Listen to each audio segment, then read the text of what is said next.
The third challenge in list slicing asks us to use slicing to create 3 sublists. And then it wants us to assign those to my sublists in the order that they're described above.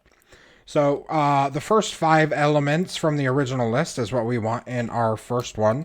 So we're going to start with my list, and we're going to be using square brackets. We're going to be starting at the beginning of the list, and we're going to be returning the first 5 elements. Those are going to be the elements in indices 0, 1, 2, 3, and 4. So I could use the number 5 here, and I should be all good.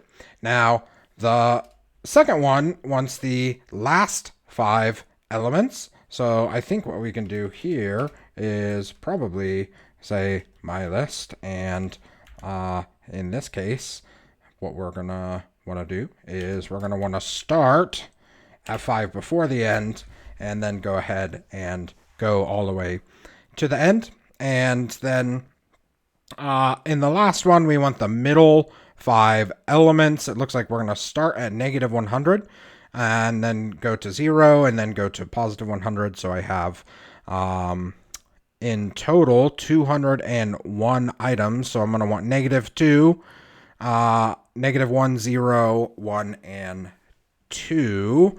If we're starting at negative 100, then let's see. My math might get a little bit hacky here. But I think we're going to be looking at, what would it be? The 98th element?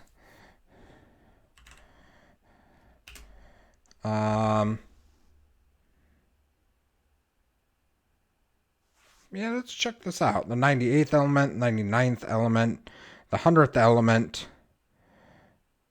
But the 98th element would, of course, not be at index 98. It would be at index 97, right? And then we would want up to the 102nd element. So that would be in the 101st index.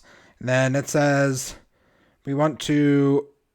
the resulting sublist should be assigned to the variable my sublists in the order that they are described above.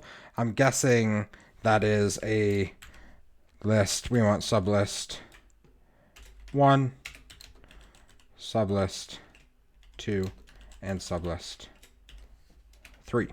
Now let's go ahead and check out if this is what it wants. It looks like I've got some things that are missing.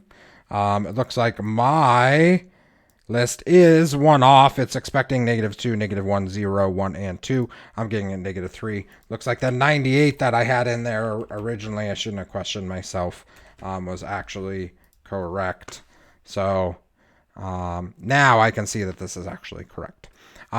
We've got one more challenge in list slicing. I'll see you over there for the next video, and then we'll move on to the final lesson in nested lists.